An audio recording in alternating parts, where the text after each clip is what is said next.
আসসালামু আলাইকুম এভরিওয়ান। অনেক খোঁজাখুঁজির পর হচ্ছে আমার এই প্রিন্টটা অনেক বেশি পছন্দ হয়েছে। তো এই প্রিন্টের জন্য এখানে আমি 2 গজ পরিমাণ কাপড় নিয়েছি। এটা হচ্ছে 2.5 হাত বহরের।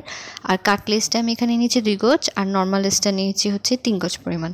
তো প্রথমে হচ্ছে আমি দুইটা আমার জামার কাপড় এবং পাজামার কাপড় আলাদা করে কেটে নিয়েছি। কেটে নেওয়ার পর হচ্ছে এখানে আমি হাতার জন্য সামনে হচ্ছে 7 ইঞ্চিতে মার্ক এবং নিচে হচ্ছে একটু 10 ইঞ্চির মতো পরিমাণ রেখে তিকোণ করে হচ্ছে আমি হাতার কাপড়টা কেটে আলাদা করে রেখেছি, যেহেতু এখানে হচ্ছে পাকিস্তানি স্লিভস বানাবো এজন্য।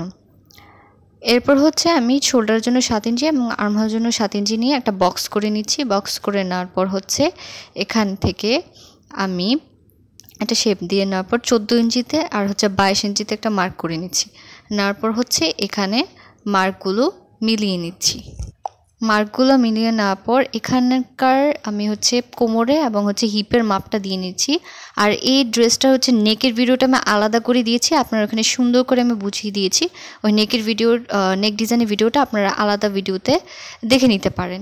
এখানে শুধু হচ্ছে আমি ড্রেসটার সাইজ ফিটিং এবং হচ্ছে পায়জামা আর হাতার ভিডিওটাই দেব, ওখানে হচ্ছে আমি সুন্দর করে বুঝিয়ে দিয়েছি। তো এখন হচ্ছে আমি সেই অনুযায়ী কাট করে নিব। কাট করে নেওয়ার পর হচ্ছে আমি হাতা কাপড় থেকে প্রায় আমার মুহুরির শোল্ডার থেকে হচ্ছে আমি 11 ইঞ্চিতে একটা মার্ক করে নিয়ে কেটে নিচ্ছি। এখানে হচ্ছে আমরা আমাদের কাট লেসটা বসাবো।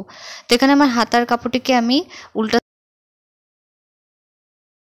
11 ইঞ্চিতে মার্ক করার পর হচ্ছে এখানে আমি আমার হাতা কাপড়টিকে সোজা সাইডে রেখে লেসটাকে এভাবে উপর দিয়ে সেলাই করে নিব।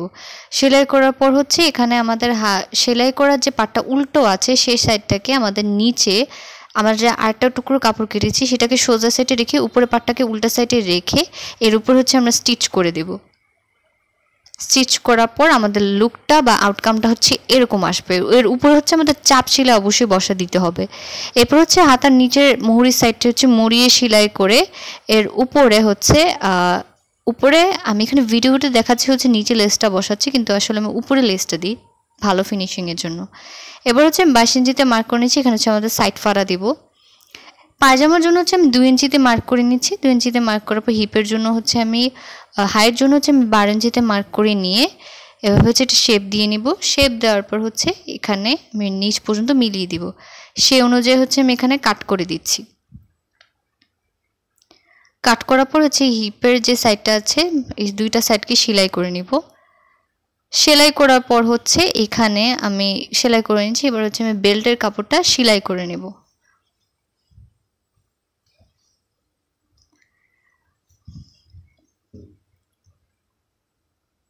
বেল্টের কাপড়টা সেলাই করার পর উপর থেকে প্রায় 22 ইঞ্চিতে আমি এখানে একটা মার্ক করে নিচ্ছি। এখানে হচ্ছে আমাদের কাট লেসটা বসাবো।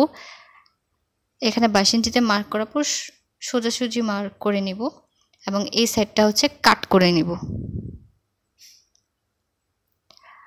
কাট করার পর আমরা ঠিক হাতা যেভাবে আমাদের লেসটা বসিয়েছি ঠিক সেভাবে হচ্ছে আমরা এখানে পায়ের মুহুরিতে লেস মানে মুহুরির উপরে এখানে কাট লেসটা বসাবো। আমাদের হচ্ছে কাপড়টিকে সোজা সাইডে রেখে কাট লেসটাকে হচ্ছে উল্টো সাইডে রাখবো।